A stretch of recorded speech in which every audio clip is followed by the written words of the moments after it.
नमस्ते विद्यार्थी मित्रांनो. बघा डिप्लोमा फर्स्ट इयरचे जे विद्यार्थी आहेत त्यांच्यासाठी कॅपराउंड 2ची वॅकन्सी सीट मॅट्रिक्स जो आहे तो डिस्प्ले झालेला आहे. मगाशीच मी आपल्या व्हॉट्सअपच्या ग्रुपवरती त्याची PDF पण टाकलेली आहे. ड्यू टू पर्सनल वर्क मी तुम्हाला लगेच व्हिडिओ नाही अपलोड करू शकलो. त्याबद्दल सॉरी म्हणतो मी. ठीक आहे. तर आता थोडंसं लेट का होईना पण मी तुम्हाला वॅकन्सी सीट मॅट्रिक्स कसा बघायचा कॅपराउंड 2चा हे मी शिकवणार आहे. ठीक आहे. तर तुम्ही ज्यावेळेस आपल्या होम पेजवरती जाल DTEच्या साईटवरती या ठिकाणी बघा तुम्हाला न्यू म्हणून एक टॅब दिसेल provisional vacancy for cap round 2. ठीक आहे. याच्यावरती जर आपण क्लिक केलं तर अशा प्रकारचं तुमच्यासमोर हे जे आहे वॅकन्सी सीट मॅट्रिक्स हा डिस्प्ले होईल. ठीक आहे. आता या ठिकाणी बघा पहिलंच कॉलेज आहे government college of government polytechnic Murtizapur. या ठिकाणी कोणतं आहे गव्हर्नमेंट कॉलेज मूर्तिजापूर. आता याचे आपण बघूया कॉम्प्युटर ब्रँच. ठीक आहे. तुम्हाला जे काही पर्सेंटेज असतील ते पर्सेंटेज तुम्ही लक्षात ठेवायचे आहेत आणि ब्रँच नंतर कोणती कॉम्प्युटर इंजिनिअरिंग. ओके. तर कॉम्प्युटर इंजिनिअरिंगला तुम्हाला ॲडमिशन घ्यायचं आहे कॅप राऊंड 2साठी. ओके. आता ह्याच्या जागा बघायच्या आहेत बघा. जर तुमचं नॉन टेक्निकल असेल, नॉन टेक्निकल म्हणजे कोणते विषय तर जे आपले साधारण विषय असतात हिस्ट्री, सायन्स, सोशल सायन्स आहे की नाही. तर ते विषय जर असतील तुमचे मॅथमॅटिक्स वगैरे तर ते झाले आपले नॉन टेक्निकल. टेक्निकलमध्ये काय असतं तर इलेक्ट्रॉनिक्स विषय असेल है ना किंवा मेकॅनिकल असेल, ऑटोमोबाईल असेल असे विषय जर असतील तर तो झाला टेक्निकलच्या अंडर. तर जे नॉर्मल विद्यार्थी आहेत त्यांनी काय करायचं आहे तर ह्या सीट बघायच्या आहेत की ओपन कॅटेगरीची सीट जी म्हणजे काय असतो तर जनरल.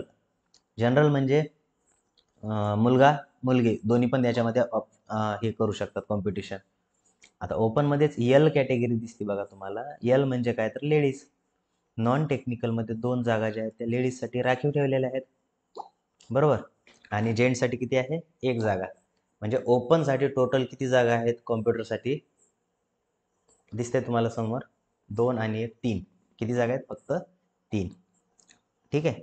आता SC कॅटेगरीचा मुलगा असेल त्याच्यासाठी 1 जागा रिझर्व आहे नॉन टेक्निकलची. लेडीजसाठी रिझर्व नाही आहे. मुलीला जर मुलापेक्षा जास्त मार्क असतील तर मुलीचा या ठिकाणी नंबर लागू शकतो. ठीक आहे. आता ST कॅटेगरीचा मुलगा आहे त्याला कॉम्प्युटर ब्रँच पाहिजे government college of government polytechnic मूर्तिजापूरला. तर तो अप्लाय केला या ठिकाणी बघा STसाठी. त्याची वॅकन्सी किती आहे होम डिस्ट्रिक्टसाठी 0 आहे. अदर होम डिस्ट्रिक्टसाठी 0 आहे. म्हणजे लेडीज पण 0 आहे, जेंट्स पण 0 आहे, जनरल पण 0 आहे. ओके. तर अशा ठिकाणी विद्यार्थ्यांना ST कॅटेगरीचं असेल तर त्यांना अप्लाय करून उपयोग होणार नाही. कारण त्याच्यासाठी जागा जी आहे ती राखीव ठेवलेली नाही. आता हे OHD काय असतं बघा विद्यार्थी मित्रांनो. Other home district. आता होम डिस्ट्रिक्ट कोणता झाला याचा तर अकोला जिल्हा झाला. बरोबर. आता अदर होम डिस्ट्रिक्ट म्हणजे अकोल्याच्या बाहेरचे जे विद्यार्थी असतील ते काय येतील OHD मध्ये. Other home district. Other home डिस्ट्रिक्टमध्ये बघा ओपनची एक जनरलमध्ये पण जागा नाही, लेडीजसाठी पण जागा नाही. ओके. SCमध्ये दोन्ही काय आहेत 0. STमध्ये 1 जागा आहे लेडीजसाठी राखीव. तर अशा पद्धतीनं तुम्हाला काय करायचं तुमची जी कॅटेगरी आहे त्या कॅटेगरीमध्ये चेक करायचं आहे. सपोज आता नॉन टेक्निकल काय केलं आपण SC BC कॅटेगरीचा मुलगा आहे का जागा नाही 0 0. ठीक आहे. मग या कॅटेगरीच्या मुलांना जर या ठिकाणी अप्लाय केलं तर त्या ठिकाणी नंबर लागणार नाही. ओके. तर बघा असं काय करायचं आहे तुम्हाला प्रत्येक कॉलेजचा हे वॅकन्सी रिपोर्ट जो आहे तो बघायचा आहे. लक्षात घ्या तुम्ही सगळ्यात अगोदर याच्यापैकी या 4 केसपैकी कोणत्या केसमध्ये बसता हे लक्षात ठेवायचं आहे. तुमचा जर टेक्निकल विषय असेल आणि ते कॉलेज तुमच्या डिस्ट्रिक्टमध्ये असेल तर तो येतो होम डिस्ट्रिक्टमध्ये. टेक्निकल असेल आणि तो त्याच्या डिस्ट्रिक्टच्या बाहेरचं कॉलेज जर असेल तर तो येतो अदर होम डिस्ट्रिक्टमध्ये. नॉन टेक्निकलचे जे विद्यार्थी असतात त्यांचे पण परत होम डिस्ट्रिक्ट आणि अदर होम डिस्ट्रिक्ट. ओके. आता एखादा विद्यार्थी जर असेल कोणता PWD म्हणजे काय पर्सन विथ डिसॅबिलिटी त्याच्या जागा आहेत 2 राखीव ठेवलेल्या आहेत. त्याचा कट ऑफ कमीच राहणार आहे ऑब्व्हियसली. या ठिकाणी DEFच्या जागा आहेत 2. DEF म्हणजे काय तर डिफेन्स कॅटेगरी जी असते डिफेन्सच्या जागा किती आहेत? 2. डिफेन्स म्हणजे काय? तर ज्याचे आई किंवा वडील कुठे आहेत? डिफेन्समध्ये आहेत. डिफेन्समध्ये म्हणजे जसं की आर्मी असेल आहे ना, नेव्ही, ओके. तर अशा जर डिफेन्स सेक्शनमध्ये जर त्यांचे आई किंवा वडील असतील, तर असे विद्यार्थी डिफेन्सचं सर्टिफिकेट घेऊन या जागेवरती ॲडमिशन घेऊ शकतात. आता या ठिकाणी बघा TFWSची जागा शिल्लक आहे का एखादी? याच्या पुढे दिसते तुम्हाला सीट 0. EWSची जागा शिल्लक आहे का? नाही. किती? 0. म्हणजे ह्या सगळ्या जागा ज्या आहेत त्या भरलेल्या आहेत. आता ही कंडिशन मी कशामुळे सांगतोय तुम्हाला? Computer engineering. ओके. ठीक आहे. आता आपण काय करूया? कंट्रोल F मध्ये गव्हर्नमेंट पॉलिटेक्निक काय करू आपण? पुणे घेऊया. ओके. असं तुम्ही कॉलेज सर्च करू शकता. ठीक आहे. आपल्या समोर आलेलं आहे गव्हर्नमेंट पॉलिटेक्निक पुणे. ओके.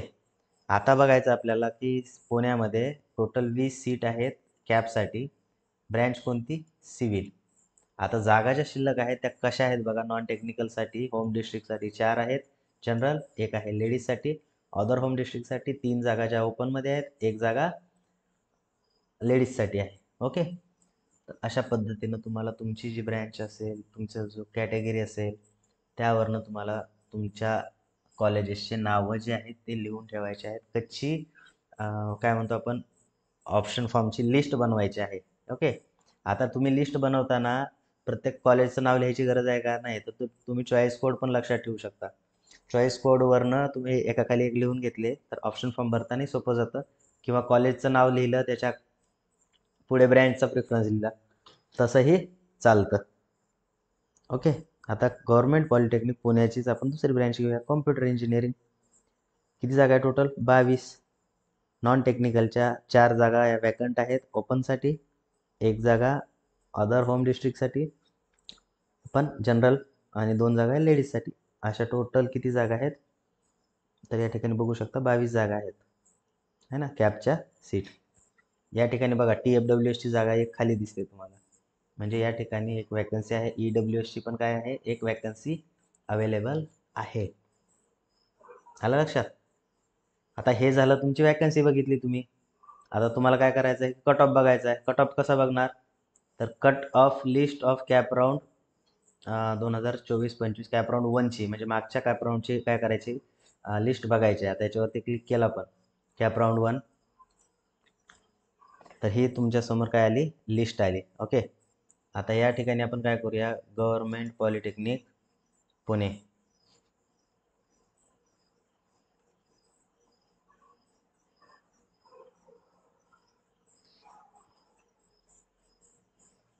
ठीक आहे. आता या ठिकाणी पुणे आलेला आहे.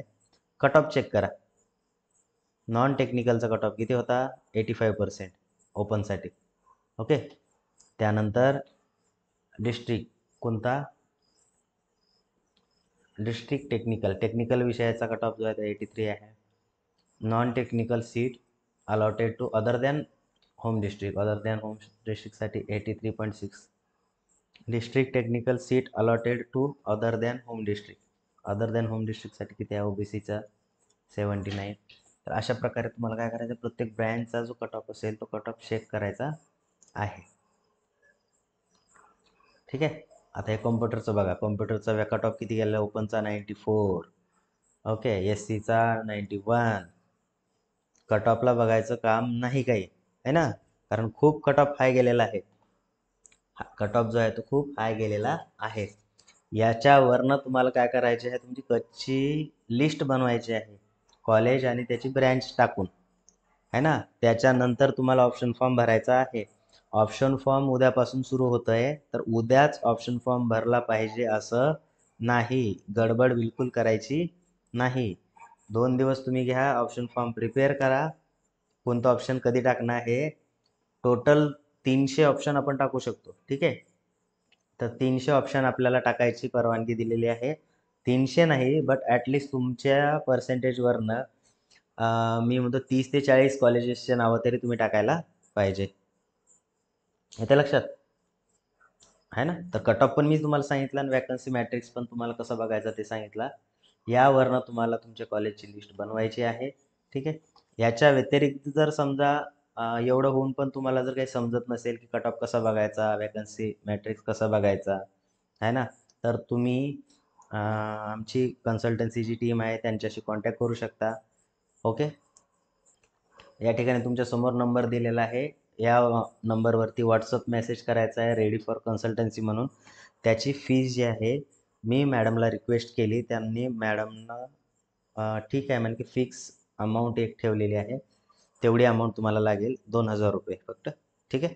तर 2,000मध्ये मॅडम तुम्हाला तुमचा ऑप्शन फॉर्म भरून देतील as per your percentage, your home district category, okay, your category, असं सर्व गोष्टी कन्सिडर करून तुमचा फॉर्म भरून देण्यात येईल. ओके. तर खाली दिलेल्या नंबरवरती तुम्ही मेसेज टाकायचा आहे रेडी फॉर कन्सल्टन्सी म्हणून, है ना, ready for consultancy. Okay. Message टाकल्यानंतर 2,000 रुपये पे करा तुम्ही. कोणत्या नंबरवरती करायचं त्यासाठी तुम्हाला मॅडम तो नंबर प्रोव्हाइड करतील. या नंबरवरती फक्त तुम्हाला मेसेज करायचा आहे रेडी फॉर कन्सल्टन्सी म्हणून. ओके. कंपल्सरी नाही आहे विद्यार्थी मित्रांनो. हे कशासाठी सांगत आहे, ज्या विद्यार्थ्यांना किंवा ज्या पालकांना हा रिसर्च करणं पॉसिबल नसेल त्यांच्यासाठी सांगतोय मी. ठीक आहे. जर एखादा पॅरेंट असेल किंवा मुलगा असेल स्वतः जर सर्च करून त्याच्यासाठी कोणत्या कॉलेजला नंबर लागतोय हे जर व्यवस्थित बघून लिस्ट प्रिपेअर करत असेल तर नो डाऊट काहीच अडचण येणार नाही, त्या विद्यार्थ्याचा कॉलेजला नंबर लागून जाईल. पण एक गोष्ट लक्षात ठेवा विद्यार्थी मित्रांनो, कॅप राऊंड 2मध्ये जर तुम्हाला कॉलेज अलॉट झालं नाही तर कॅप राऊंड 3मध्ये कॉलेज लागायची शक्यता जवळपास 99% नसते. ठीक आहे. कारण वॅकन्सी ज्या आहेत ते फुल झालेल्या असतात चांगल्या चांगल्या कॉलेजच्या.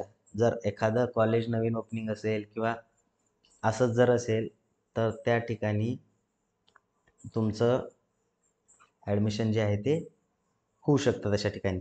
ओके. पण चांगल्या कॉलेजला राहणार नाही वॅकन्सी. आलं लक्षात? तर ही गोष्ट लक्षात ठेवा आणि इंटरेस्टेड मुलांनी त्याच्यावरती मेसेज करा. बाकीच्या मुलांना समजलंच असेल की वॅकन्सी सीट मॅट्रिक्स कसा बघायचा वगैरे, है ना.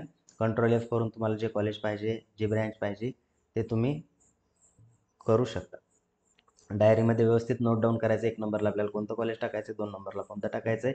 आपल्याला पर्सेंटेज किती आहेत, आपल्या पर्सेंटेज होम डिस्ट्रिक्टमध्ये कन्सिडर होत आहे की अदर होम डिस्ट्रिक्टमध्ये कन्सिडर होत आहे, हे सगळं तुम्हाला बघायचं आहे. आय होप तुम्हाला हे सगळी गोष्ट जी आहे ती समजली असेल. तर भेटूया आपण पुढच्या व्हिडिओमध्ये. ऑप्शन फॉर्म 2 कसा भरायचा याच्यावरती मी व्हिडिओ उद्या दुपारपर्यंत टाकेल. ठीक आहे. मुलांनी गडबड करू नका ऑप्शन फॉर्म भरायला.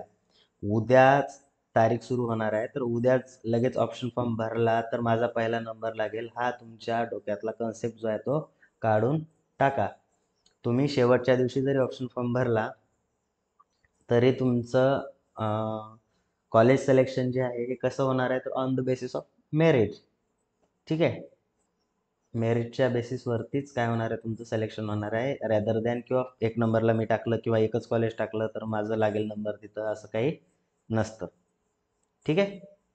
आय होप तुमचा डाऊट क्लिअर झाला असेल. तर भेटूया आपण नेक्स्ट व्हिडिओमध्ये. थँक्यू. तसेच बघा विद्यार्थी मित्रांनो, आपला व्हॉट्सअपचा ग्रुप जॉईन करायचा राहिला असेल तर जॉईन करून द्या, आहे ना. व्हिडिओ आवडल्यास लाईक करा, मित्रांसोबत शेअर करा, चॅनलवरती नवीन असाल तर सबस्क्राईब करायला विसरू नका. ठीक आहे. तर भेटूया आपण लवकरच नेक्स्ट व्हिडिओमध्ये. थँक्यू.